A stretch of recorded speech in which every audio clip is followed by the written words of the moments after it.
माझा personal number नाहीये, Aamir sir कडे आहे माझा पर्सनल नंबर. काय आहे सरचा? तुमचा नंबर नाही? ऑफिसचा आहे. अच्छा. हा, ते हे पण माझ्यासोबतच असतं नंबर, आणि पण पर्सनलच आहे नंबर पण. आम्ही आमिर सरांना ह्याच्यावरच बोलले होतो अगोदर. तर तुमचं नक्की पर्सनल कोणता ते सांगा. उगाच काय होईल माहिती मला, आमिर ह्याच्यावरच कॉन्टॅक्ट करा, ह्याच्यावरच कॉन्टॅक्ट करा. मी आमिरला ह्याच्यावरच कॉन्टॅक्ट केलेला आहे. हा का? हो ठीक आहे, सांगतो. परवा येणार ना? हो चालेल.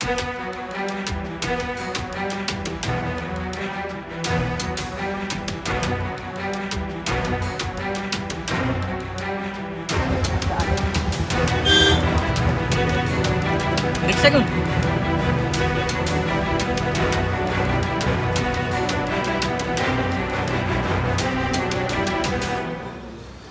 आज शॉपरी पोलीस स्टेशन मध्ये आपण काही तोत्या जे छत्रपती खासदार उदयनराजे भोसले यांचं नाव वापरून वेगवेगळ्या प्रतिष्ठित लोकांना फोन करतात व उदयनराजेंकडनं आम्ही बोलतोय किंवा उदयनराजे बोलतोय असं सांगून त्यांच्या घरी जातात, त्यांची भेट घेतात, वेगवेगळ्या पद्धतीच्या त्यांच्याकडे मागण्या करतात.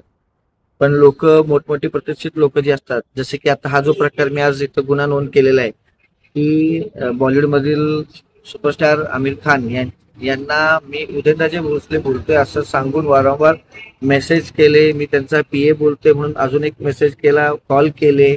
व माझा मित्र भेटायला येणार आहे तर मी त्याचं काही काम आहे ते कर वगैरे अशी वारंवार फोन केले आमिर खानला पर्सनल मोबाईलला. आणि मी स्वतः उदयनराजे बोलतोय असं भासून स्वतः बोललाय तो त्याच्याशी. आणि खोट्या पद्धतीने त्यांची भेट घेतली आहे. मी उदयनराजेंचा मित्रच आहे, मला उदयनराजेंनीच पाठवले, ते तुमच्याशी फोनवर बोलले असं सांगून त्यांनी त्यांची फसवणूक केली.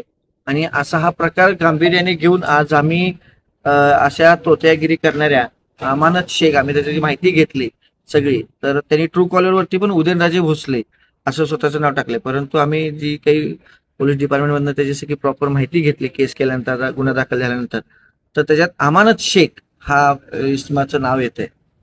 आता तुम्ही जो गुन्हा दाखल केलाय त्याच्यामध्ये जे सिनेसर आमिर खान आहे त्यांना काही मागणी वगैरे काही केले का त्या भेटीमध्ये, किंवा काय असं काय समोर आले का? त्यांना वारंवार जाऊन त्यांना पर्सनली भेटणे, महाराजांनी मला पाठवले, त्यांच्या काही एनजीओ साठी त्यांना मदत मागणे, अशा काही गोष्टी त्यांनी केलेल्या आहेत. परंतु हा खरोखर खूप गांभीर्याने घेण्याचा विषय आहे की अशा मोठ्या व्यक्तींचं नाव घेऊन ज्या समाजामध्ये ज्यांचं काही अस्तित्व जे आहे त्याचा फायदा घेऊन लोकांची फसवणूक करण्याचं काम ही अशी तोत्यागिरी करणारे लोक आहेत, अमानत शेख सारखे. तर हे चुकीचं आहे. आणि त्या बाबतीत आज महाराजांचं जे वलय आहे त्याचा गैरफायदा कोणी घेत असेल तर त्यांच्यावर आळा बसण्यासाठी ही आजची आम्ही हा गुन्हा दाखल केलेला आहे.